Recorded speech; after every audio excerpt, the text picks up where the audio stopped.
Hi friends, my self doctor Shashi Boricha आपका मेरे channel पे बहुत बहुत स्वागत करती हूँ।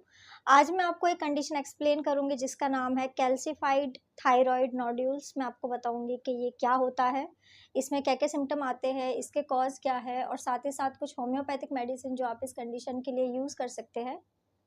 लेकिन उससे पहले आप प्लीज़ मेरे चैनल को सब्सक्राइब कर लीजिए और जो बेल आइकन है उसे प्रेस कर लीजिए ताकि आपको मेरे आने वाली वीडियोस नोटिफिकेशन मिलता रहे। तो चलिए स्टार्ट करते हैं। सबसे पहले आखिर कैल्सिफाइड थायराइड नोड्यूल्स क्या होता है। तो जैसे कि इसका नाम में है कि एक नोड्यूल है, मतलब एक ग्रोथ है जो आपके थायराइड ग्लैंड में फॉर्म होने लग जाती है।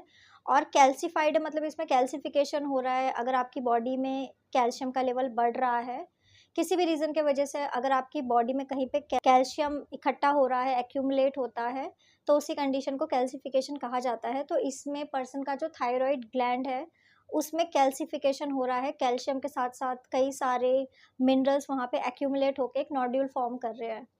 ये कंडीशन होने के मल्टीपल रीज़न हो सकते हैं, जिसमें फर्स्ट इंपॉर्टेंट रीज़न है एज। जैसे जैसे आपकी एज एडवांस होगी, ये मतलब एजेड लोगों में इतना कॉमन है कि 60 ईयर के बाद 60% लोगों को चांसेस काफ़ी ज़्यादा हाई होते हैं कि उनको थायराइड में इस टाइप के नोड्यूल्स बनने लग जाए। इसके अलावा इन्फ्लामेशन एक बहुत ही इंपॉर्टेंट रीज़न है। इसके अलावा अगर आपको थायराइड में कोई इंजरी हुई थी, कोई चोट लगी थी, उसके बाद भी ये कंडीशन आपको हो सकती है। अब मैं आपको इसके सिम्टम बता देती हूँ कि अगर किसी पर्सन को कैल्सिफाइड थायराइड नोड्यूल फॉर्म हुआ है तो उसमें आपको क्या-क्या सिम्टम्स दिखाई देंगे। तो फर्स्ट इंपॉर्टेंट सिम्टम ये है कि पर्सन को नेक में डिस्कम्फर्ट हो सकता है, उन्हें नेक में स्वेलिंग हो सकती है। इसके अलावा ऐसे पर्सन को स्वेलोइंग में डिफ़िकल्टी होती है, कुछ भी वो निगलते हैं तो उनको प्रॉब्लम होती है। ब्रीदिंग में ऐसे पर्सन को डिफ़िकल्टी हो सकती है, इनकी जो वॉइस की क्वालिटी है वो चेंज होने लग जाती है। और जैसे-जैसे थायराइड ग्लैंड का साइज़ बढ़ेगा, क्योंकि उसके अंदर नोड्यूल भी बढ़ रहा है, तो पर्सन के जो नियर बाय स्ट्रक्चर्स होते हैं जैसे कि ट्रेकिया हो गया या फिर ईसोफेगस हो गया, उसके वजह से भी पर्सन को काफ़ी सारे सिम्पटम आ सकते हैं।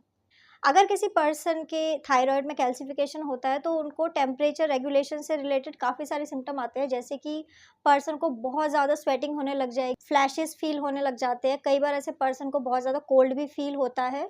उनको गर्मी के मौसम में भी बहुत ज़्यादा सर्दी लगने लग जाती है, तो इस टाइप का उनमें टेम्परेचर रेगुलेशन में इश्यूज़ आने लग जाते हैं।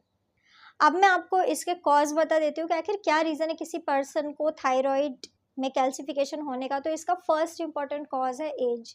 जैसे-जैसे किसी भी पर्सन की एज एडवांस होती है, उनकी बॉडी में कई बार कुछ मिनरल्स और कैल्शियम एक्यूमुलेट होने लग जाते हैं, तो उसके वजह से पर्सन को ये कंडीशन हो सकती है। इसके अलावा पर्सन को कोई इंजरी हुई हो, उनके थायराइड ग्लैंड में कोई चोट लगी हो, उसके बाद भी उन्हें ये कंडीशन हो सकती है।